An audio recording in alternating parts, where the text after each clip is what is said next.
Good morning, everyone, and welcome to Your Cut, why your email marketing doesn't cut through the inbox clutter. We have a lot we're going to get through today, so we'll be letting people in as they join us. And as always, we record this and it will be on our YouTube channel later on. So for those of you who don't know us, I am Amanda Sutt, Creative Director and CEO at Rock, Paper, Scissors, and we are a branding and marketing firm that works with our clients to help them align their message and brand with their team, their community, and their audience. So they're speaking from one voice to achieve their vision and purpose. We have been in business for over 30 years and seen a lot of changing, done a lot of changing in the last year alone. So we have a lot that we're going to contribute to this, and how do you pivot through and use email marketing today. And today, joining us is our senior content marketer, Valerie Kinney.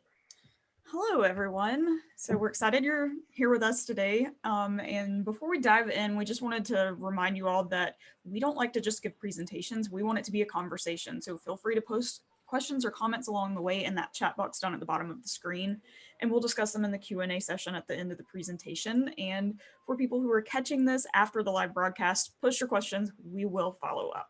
So you might have heard the phrase email marketing is dead. And if you've heard that, you definitely will want to think again. Adobe's 2019 email usage study revealed that Americans spend around 5 hours a day checking email.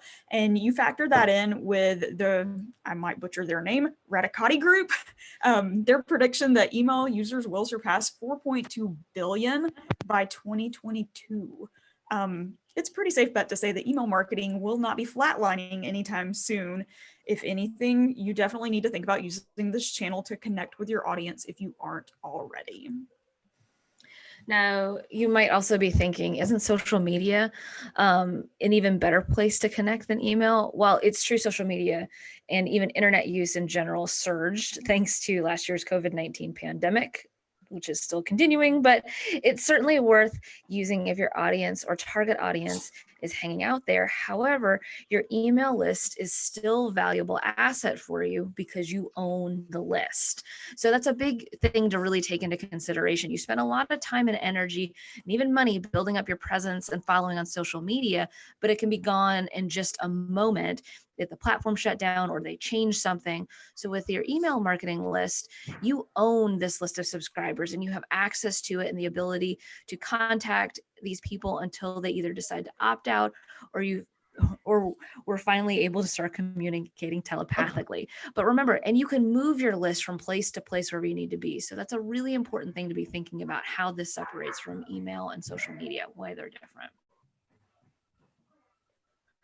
Okay, so Amanda's kind of alluded to some of the advantages of email marketing. We just want to dive into that a little bit more. So beyond owning your contact list, some of the advantages include not competing with an algorithm to get your message across. And then higher return on your investment. Yes. Sorry, I've got to make my screen a little bigger.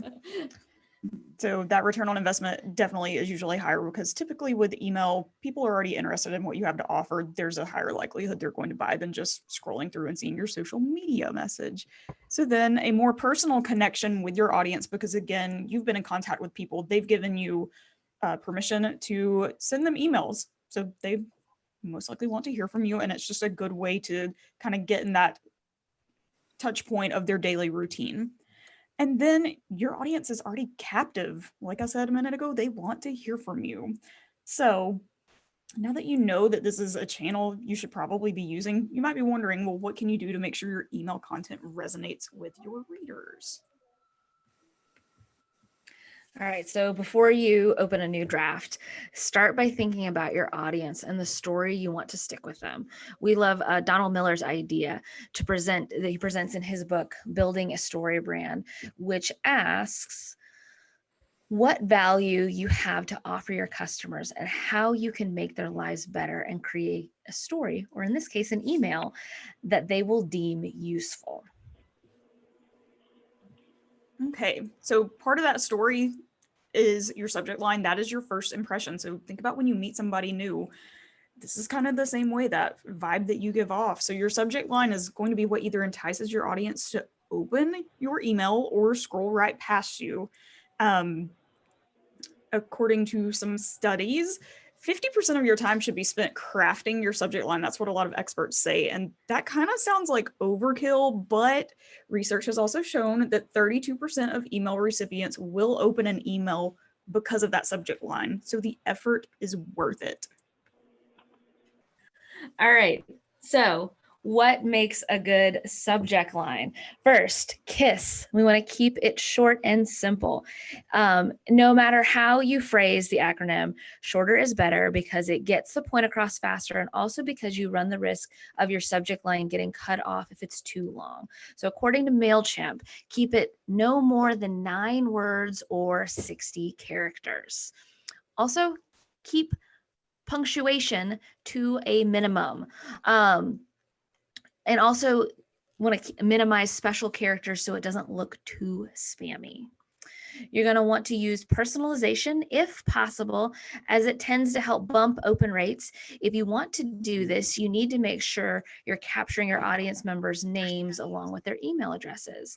You don't want to be the person that sends an email and starts with "Dear recipient name." You also want to be direct and descriptive. So avoid being a little too trendy. You want to intrigue and entice your audience. So think outside the box. And you also want to make sure it's relevant without it sounding too much like a sales pitch. When appropriate, very critical, don't overuse this. Use language that adds a sense of urgency if it's appropriate. And finally, if you're going to use an emoji, only use one and use it to supplement a word instead of replacing them in case it doesn't load. Don't use emojis if it doesn't fit with your brand's personality or tone either. All right, so diving back in, remember we talked a few minutes ago about spending half of your time crafting your subject line. So that's what gets people into that email. And it might sound like that's most important, but it's what you want people to do with that information once they get into the email that really starts to matter. So that's why you need an email strategy. You can use emails to drive traffic to your website, check out your latest video on your YouTube, which we'll be doing in our follow-up. Shop, book an appointment. So think about your marketing goals and start thinking about how you can craft your email content to support those goals. You want to be sure, again, provide very clear calls to action. And if you're sharing a link, be sure that it directs your audience to the place you want them to actually land. We've all probably experienced this, and nothing's worse than clicking on a link that you think is going to allow you to make a reservation at your famous or favorite restaurant only to land on the menu page, and that's not where you want to go.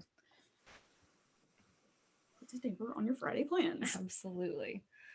Okay, so thinking about subject lines and email content, most email marketing platforms are going to allow you some form of A/B testing. Some call it split testing. And this is basically a process that allows you to test 2 versions of a campaign with a smaller portion of your audience. And the version that gets the most clicks is typically the winner that goes out to the rest of the audience, unless you're only doing a test first and you're not pushing that message out because you want to use that test to refine and then send out to the bigger group later. With those testing periods, you can usually choose between an hour, a couple of hours, or you can extend it even longer than that. It just kind of depends on when you think your audience is in their emails or if you know when they're checking their emails. So typically when you're testing, you can choose between testing a couple of different versions of a subject line, the from name, so who that email is coming from in your organization, and then the email content itself. So you could change up section titles between your A/B test groups or your calls to action, even your images. And if you're going to do an A/B test, it's recommended to test with a smaller portion of your overall list of contacts or multiple lists of contacts so that you're receiving good enough results to kind of help you decide, do I need to pause this campaign, make some edits, and then send that version out to the larger group, or can you just go ahead and send that email out? Absolutely. And so A/B testing also leads us to use your email marketing infrastructure and the tools of the trade so you can send your emails out. There are a lot of platforms and technologies to choose from, and we'll touch on those, which can make it difficult to decide while they all seem similar, yet so different at the same time. Two of the most common technologies are customer relationship management, CRM, which is what you usually hear, and then marketing automation software. So each software works a bit differently. So we want to break this down a little bit just to make sure you guys are using the right tool to start with. Okay, so the first one is that customer relationship management tool, or the CRM. And these are designed to kind of aid in the lead qualification process and allow you to track various customer um, data points and prospect data points. So this could include emails that they have sent to you, purchase records, even notes related to phone calls. There's a lot of tools within these platforms that help you just keep track of that information and where a customer might be in your sales process. And that allows you to maintain their contact information and communication history so that all your team members can easily find the info they need as it relates to how they're contacting this person and help you get your customers and prospects the information that they need. So some of those tools actually will send emails, but some of them won't. They'll need to integrate with something like this. So marketing automation, I'll touch on this a little, is what sounds to be a way to automate your email marketing, and can lead to help support lead generation and nurturing. So for example, if you sign up for an email restaurant's list and receive a coupon for a free appetizer, or you get an email on your birthday for a free dessert, that's all part of automation. So it's all being streamlined through that process. So that's a little bit on the other side of not only just sending out your monthly newsletter, but what can that email marketing do for you? So it offers a lot of other great features like the ability to segment your audience. So you can curate campaigns based on data like an audience member's preferences or interests. You can also create drip campaigns that send emails out at specific intervals to help you stay on top of mind with your audience. So this is the creepy part of email marketing, just as kind of a reminder, like when you're looking on a website and then all of a sudden you get an email with, do you want to buy this? That's part of our automation, but it's streamlining that process, is repeating that touch of mind. So on this slide, we do have a couple different lists here. We have our 101s and our 201s. A lot of people start with that 101. These are the types of platforms you're probably more used to using if you're new to the email or you're pretty consistent with it. You're going to use something like Campaign Monitor, MailChimp, Emma, Constant Contact, or iContact. Now, if you're ready to get up into that, call it that creep level, and that heavy automation, you're going to switch over into something more robust like HubSpot, Marketo, ActiveCampaign, Infusionsoft, and then SharpSpring.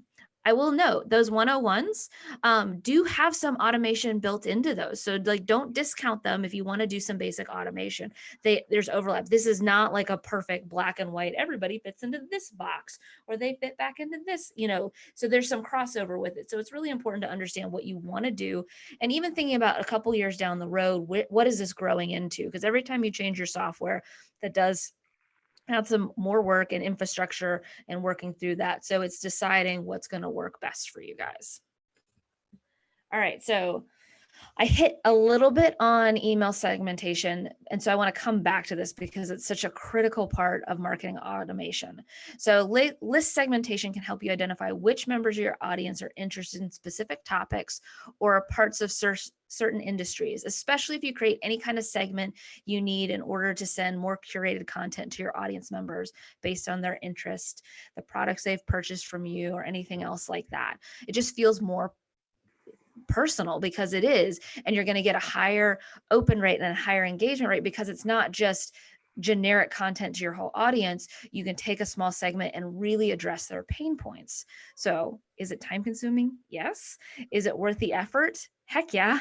In addition to giving people the content they're more likely to read, you'll probably get better results when you send specific content. That's segmentation, i.e. you're going to get a higher return on that investment. More people are going to buy, they're going to engage with you, they see value from you because it sounds like you're actually hearing them. But in this busy world, this is how we make things easier for us. Okay, so we've talked a little bit about the tools of the trade and some of the things to do to get your infrastructure in place. But the big question everybody wants to know is, well, how do I actually grow my email list? So if you've never built an email list, there are several ways you can get started. The biggest thing to remember is that you always want to get permission from someone, either have them opt in on your website or offer another way for them to confirm that, yes, they want to receive your emails. We'll touch on why that's important in a little bit. So one of the easiest ways is just adding your new customers, but it's important. You want to kind of streamline this into your current client onboarding or have some kind of automated process. Doesn't necessarily have to be email automation, but just some process in place so that you don't have to think about it too much. So this could be asking them to opt in when you're onboarding them. Like if you have a new client form that lives on a dedicated landing page on your website, you can have a checkbox there that they can tick to sign up for your list. So that just makes it easy for everybody. And it can then, you can connect that so that it feeds into your email list and their information goes in. You don't really have to touch it. Another way to simply grow your list is through networking, even if we're not doing as much of that right now, in person, that is, hopefully digitally. So if you're at a chamber event or you're exchanging business cards with somebody, just follow up with an email saying it was great to meet them and invite them to join your list. If somebody has given you their business card, that is from definition, and we'll get into the laws of this a little bit as well, so you guys understand it. If they've given you their business card, it means that they want to do business with you. They're interested in engaging with you, and you can at that point add their contact. It's always nicer though if you can get them to say, yes, I want to hear from you. So what I usually recommend is if you meet somebody that way, you put that contact information in your CRM and then you send them an email that says, would you like to join our list? That's just the more pleasant way to do it. But know that there are you can just go ahead and opt them in. So just think about what you want that customer experience to be, and I'll get off that soapbox. All right. So inbound marketing initiatives are another way to grow your email list, but it takes a little bit more effort. One of the most common ways to grow this list is achieved through offering something in exchange for the email address. So for instance, you could offer a white paper on best ways to save on car insurance premium in exchange for somebody's email. So those are things you're going to trade, usually some information or knowledge for that, but it has to be something that people want. So that's a great way to start passively grow that list. And then you start to nurture those people because they're in your list when they're ready to buy from you. Even if they're not ready at that time, it helps you stay top of mind. All right. And then one of the final ways that we really encourage this is through a joint venture. And in his book Launch, Jeff Walker is the one who really owns this concept. He offers another tactic for growing your list through a joint venture, and he calls them JVs. And through this process, you tap into your audience of a partner you're working with. So basically, you're sharing lists. And in that sense, your partner is sending on your behalf. It is their branded piece, but they are saying, hey, look at my buddy here. They have a great service that might be a good offer to you. And typically, if you do something like this, you want to find a reciprocal joint venture in this that you can both send on each other's behalfs. And you want to set up some type of agreement. Maybe it's you just each send an email on each other's behalf. If you don't want to do a swap where you're introducing an audience to each other, you could do a commission. So you can track through those emails to see if any sales comes in and write a commission check back to them. So there's some different things you can think about, but that automatically and exponentially increases your audience because you're not growing it person by person. You're just tapping into somebody else's. All right. So we talked about some rules earlier. This is the big no-no when it comes to email marketing. Do not buy email lists. The reason why we previously mentioned, number one, you need to have someone's consent before you add them to your list, whether that's through a verbal confirmation or a sign up on your website or some other way of them saying, yes, I want to hear from you. Another big reason is because people on a list that you purchase most likely will not know you. So that means the likelihood of converting them into a customer is really, really slim. Plus, sending emails to people whose contact information you've purchased can actually damage your deliverability reputation. And depending on who your email service provider is, they might suspend your account if you're flagged as sending too many spammy emails far too many times. So sending emails to contacts who have not opted in can also be in violation of the European General Data Protection Regulation that went into effect a couple of years ago. Now, a lot of people are like, well, I don't do business with people in Europe. Doesn't matter because anybody from Europe can technically access your website. That means they could get on your list. So you just need to play by the rules. And with that, I do want to say, like, that joint venture is a good workaround if you want to grow your list, because somebody's already opted into that other one. So, and there are going to be people who say and sell you list, and you can, but the risks are high. And so I want to get a little bit into that and talk a little bit about the Can Spam Act. And no, we're not talking about spam we eat, even if we have a picture of it, but it's the laws that set the rules you need to know for commercial email, including messaging requirements. It also gives the recipients the right to opt out from receiving future emails. So the requirements of the Can Spam Act can be found on the Federal Trade Commission website. We will put a link to it in our blog if you really want to read it. But here are the high level pieces: is don't include false or misleading information in the header. Don't use a deceptive subject line. Identify your message as an advertiser. Include your valid physical postal address. Tell people how to opt out from receiving future emails. Honor opt-out requests quickly, and then keep an eye on what other people are doing on your behalf. So if you have people who are on your team sending, you need to keep an eye on it. Don't, like, this is, especially if you're the business owner, you're the one who's going to have to to answer to any legal issues. So just be aware of what's going on in the organization, because it can be very serious. That is true. Violate that Can Spam Act and it will cost you. If you don't follow the rules, you can be subject to penalties of over $43,000 for each separate email in violation. That's a lot of money. So in addition to fines, you could wind up having your domain as well as your email account blacklisted by internet service providers, Google, Microsoft, and any other technology companies that are designed to stop spammers if you're sending a large number of emails at one time without using a third-party service to distribute your emails, or if your emails are generating a high number of bounces. So earlier we showed you those slides that had different CRMs and marketing automation services. So that's what we mean by a third-party email service to distribute your emails. So the moral of the story is play by the rules, play nice, and clean your email list regularly so you get rid of the people whose emails are bouncing and not being delivered to. All right, so getting started. Now that now we've gone through all the rules and why you shouldn't and what you should, now we're ready to apply everything. So first, choose your platform or change your platform. This is a great time to look at it. Is your platform serving you? Is it doing everything that you want? So this is really important. Look at that. And if you guys have questions, always reach out to us. We'll help you pick. We definitely have our preferred vendors, but each one has their own, they're their own special snowflake, and you need to decide how that snowflake matches your snowflake. Next, you want to clean up your list. It takes time, but it's worth cleaning your list because it helps remove context you no longer need and prompts you to see if you need to update any of your contacts, and will eventually help yield better results with your campaign. The frequency at which you scrub your list can depend on how often you send emails. Nothing else, you should do this once a year. Just go through, make sure it's clean. And remember, like, marketing is a quality game, not a quantity game. It doesn't matter how big your list is if nobody opens it. Or you're not getting results from it. So a big thing of this is making sure that you're getting what you need from your email. If it's not a good list, that process of scrubbing it can really actually help you understand who you're attracting, how do you get rid of people and get it to a point where it's doing what you need it to. All right, then you need to determine how you want to grow your list. And we touched on that a little bit. What are your growth strategies and what does that look like?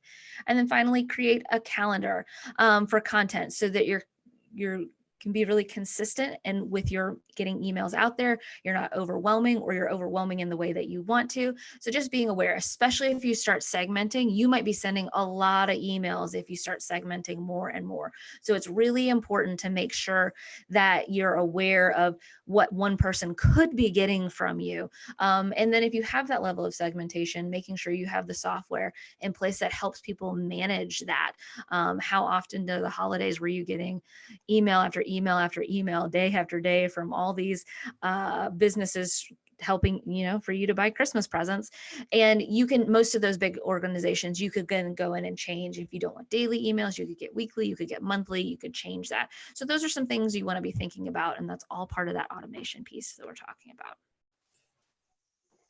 Okay, if you've ever been on any of our webinars before, you've probably heard us harp on measuring your efforts. That is a very important part of your marketing, no matter what you're doing, because you need to make sure you have a way to determine whether or not you're achieving success with this channel. So as you're considering the results of your efforts, there are a few things we want you to think about.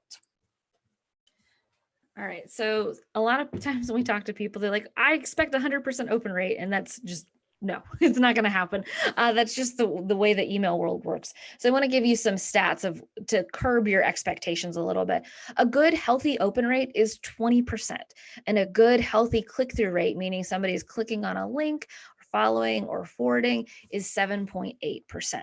But that's just across the board. So there's a ton of different reports out there from a variety of marketing automation, CRM, and email services that'll actually give you better breakdowns on your numbers by your industry. So I do really recommend looking at that, because some industries are higher or lower than that 20% and that 7.8%. So you want to make sure you understand what healthy looks like. So that's a really important thing. So just a quick Google search will yield plenty of results, and you can use the rest of your copious free time to read all of those reports. You might be suffering from information overload by the time you do that. But so you've got all this information at hand. What if you don't like your stats? If you don't like what you're seeing, there are a lot of different things you can start looking at before you completely change your email marketing strategy. Whatever you do, don't just drop what you're doing and start doing something different.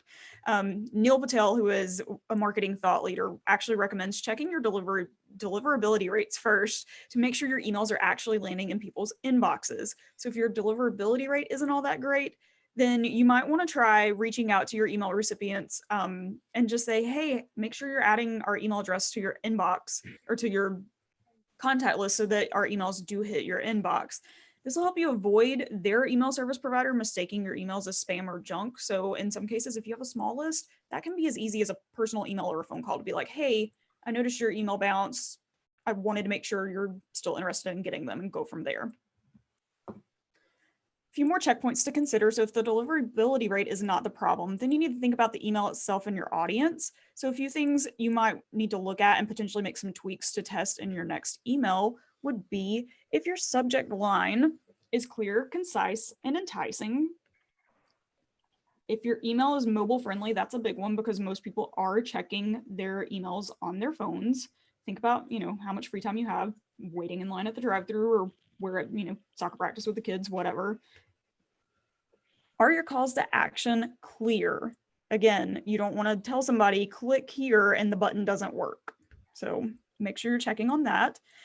Are you sending content based on your audience segments? So we talked about segmenting your audience earlier. Sometimes a message doesn't necessarily apply to everybody. So can you narrow that down and send it to just the people that it applies to? You have 1 minute. And is your story easy to understand? That's a big deal. We want people to clearly understand what it is you have to offer and how you're going to make their lives better.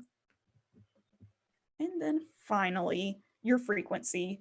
Are you sending emails too often? Or are you not sending them often enough? If you're sending emails out 5 times a day or every day and people just aren't opening them, then you probably need to start looking at cutting back to get people to click in there. Mm-hmm. So it does take time to build a strong email marketing program and keep a healthy list, but it is absolutely worth it. Going back to, this is a list, this is an asset that you own. So, and email marketing isn't going away anytime soon. So it's a critical thing to be considering as part of your marketing efforts this year. And just as a reminder, most people, when they wake up in the morning, they still pick up their phone and check their email first. Sometimes they'll do social media first, but it's all right there in the palm of their hand. So that's an important piece that we want to keep in mind as we're doing this. So with that, we do want to open up to some questions. I saw some questions coming through. So if you have other questions, guys, please post them in the chat. And we're happy to go through and answer any questions you guys have. Some earlier ones that we had was, how often should I clean out or remove people from my email list? And then how do I know who to remove? Valerie, do you have some insights on that? Yes, I do. If you've never cleaned your email list, I would say go ahead and do your spring cleaning early. Do it now. It's like we've said before, it is time consuming. It's not the most fun task in the world, but it's important. So one of the things you can do is look at your suppressions, look at the emails that are bouncing. If anything is listed as a hard bounce, that means that your email marketing platform has already removed that person for you. So these platforms do take a little bit of the work out for you, but there are a lot of tools you can use. One that we've used in the past that we really like is called Bright Verify, and it is a penny per email address for them to go through, check, see if the email, they do the creepy hard technical work for you, and they check to see, is this email address that's attached to this particular domain still valid. They'll also go through, and if it's like a info ad or whatever, we've all seen email addresses like that. A lot of times those email addresses it's hard to hit the inbox because that is actually forwarding to multiple people's inboxes. So they might recommend that you remove those. So Bright Verify is just one of many, many tools you can use to do that with. And that will tell you who you need to remove and who's good to go. Oh, absolutely. David just posted, what's the optimal time to send emails? That's really going to depend on industry and basically your audience. So we recommend being really intentional with this. You want to think about your audience's psychographics, which really means their lifestyle. So what are they up to during the day? A lot of times, if you're doing more B2B work, first thing in the morning, lunchtime, and end of day end up being a little bit better. But then you also want to consider what day of the week, sending out an email on the first day back from a holiday when people are cleaning out their emails, that's not necessarily going to be the most effective. You might want to wait a couple days or even wait till the next week. So you want to think about what is it like for your customers. If you're more of a retail-based customer, when are your customers making decisions to either come shop with you, come use your service? So those are things to look at. So start testing it. Like, intentionally say, all right, we're going to start this next campaign. We're going to send out, Thursdays at 2:00, and we're going to see how that goes. And then the next week, we're going to send out the email Thursday at 10 a.m. And then you're going to start comparing them. So that's the beauty of using an email marketing tool, is that you can then start comparing to see which ones are getting better open rates. And most of these tools will also tell you what time people open it. So if you decide to just send something out at 6 a.m. before everybody's up, then you can see when people are actually going in and clicking and opening it, and that'll give you a better idea. You can also use, there's so many things to think about, but you could also use social media or website analytics to see when most people are on your website or visiting. So if there's a certain day or a certain set of days or times that they're already on there, that's a good time to maybe consider right before or during that period to send out an email. Or you can also, if it's appropriate, it doesn't always work this, but sometimes it'll work, is if you have a slow period and like you're not getting the traffic you want, that might be the time to send out the email to counteract any slowness that you have. I'm going to throw in, I'm going to totally tangent from that. If anybody else has other questions, please post them. But talking about the software that you use, and if you're going to change software, I think it's really important to decide that it's really not working for you before you leave, because you do have history in there. And that history can be really valuable. Like anytime somebody comes to us and says, I have problems, or it's not doing what I want, we start with that data, because then we're not guessing, we're getting better insights into what's going on with your audience. So a lot of times we'll even recommend that if you are going to change platforms, downsize it, like cut all your lists out, go to the minimum or free version of it. So for the next year or so, we can at least go back in and compare the old data to the new data to see if it's working. So there's some strategies around if you want to change. And per that, if you are just sending emails through like Outlook or Gmail in large batches at a time, I don't think we touched on that, but that's a big no-no too. You will get blacklisted very quickly. And I don't think we touched on really what blacklisting means, but like if, for instance, like our domain is 123shoot.com. If we get blacklisted, for instance, by, let's say Yahoo, because Yahoo did this in the last couple of years, that means anybody on Yahoo who has a Yahoo email will not get your email. So it hits it for that whole domain. So that's one of the reasons it's such a risk. And we try and keep eyes on stuff like that. And we'll keep everybody warned. Like there was an issue, like everybody was having issues with Yahoo because they did some major scrubbing and cleaning, and it influenced everybody's email campaigns. So those are some important things. All right. Kira, should a call to action be a part of every email subject? Not necessarily your subject, I'm going to say subject line, but every email should have something that you want people to do. That's what your click-through rate is. You don't necessarily want to just send an email to send an email. You can send like a Merry Christmas if you really want to. But you just need to think about that in context. So that's the only email you're sending. Is that really the best way? Is that what your audience cares about? Does that add value? And that's the big question you need to ask. Is this email adding value to my customers? So I probably answered way more questions than you wanted in that, but as I said, reach out if you have specifics looking through things. I just want to jump back to David's question really quickly, just to give you guys kind of a baseline of optimal times to send emails out. The past couple of years, the past year or so, there's kind of been a shift for quite a while. Tuesdays around between 10 a.m. and 2 p.m. was like all the research showed that's the best time to send. The past couple of years, we've seen a shift to where it's really not much difference between Tuesday and Wednesday, and then Thursdays are right behind. So a general rule of thumb is the middle of the week, kind of in that 10 a.m. to 2 p.m. time frame is a general rule of thumb that you can follow. But again, it takes time to test and figure out when your audience is diving into those emails. And that's going to be a little bit more B2B. Some retail stuff might be different. As I said, it's just, there's so much data out there, industry specific. It's a Google search away to see what's working. And all of these email platforms are continually building that data and refining it. So, and I haven't had one that hasn't had a really great help bot that has gotten me the report that I needed. So I could feel like I could deliver the results I wanted. So, so with that, if you guys have other questions, please don't hesitate to reach out. We will post this video on YouTube. There'll be comments there. If you post comments there, we will respond to those, or just email us. We're happy to look at that too.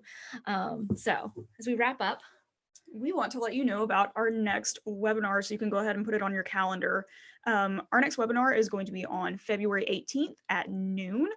And our topic is going to be Zoom. We've all basically been living on Zoom in some way, shape, form, or fashion the past year, and virtual meetings and online learning, all of that's going to continue for the foreseeable future. So we want to just do this webinar to help you learn a little bit more about the platform, so you can ensure if you're running a meeting that it goes smoothly, or if you're just attending a lot of Zoom meetings and you're curious about Zoom etiquette, we've got some pointers for you too. So we would love for you guys to join us on February 18th at noon, and our follow-up, we will have a link for you to register on. You can also email help@123shoot.com if you have questions about email marketing. So thank you everybody for joining us, and keep us posted. If you guys have ideas for other content that you would like in webinars, also let us know. And that help@123shoot.com is a great way to let us know what you need. So thanks guys.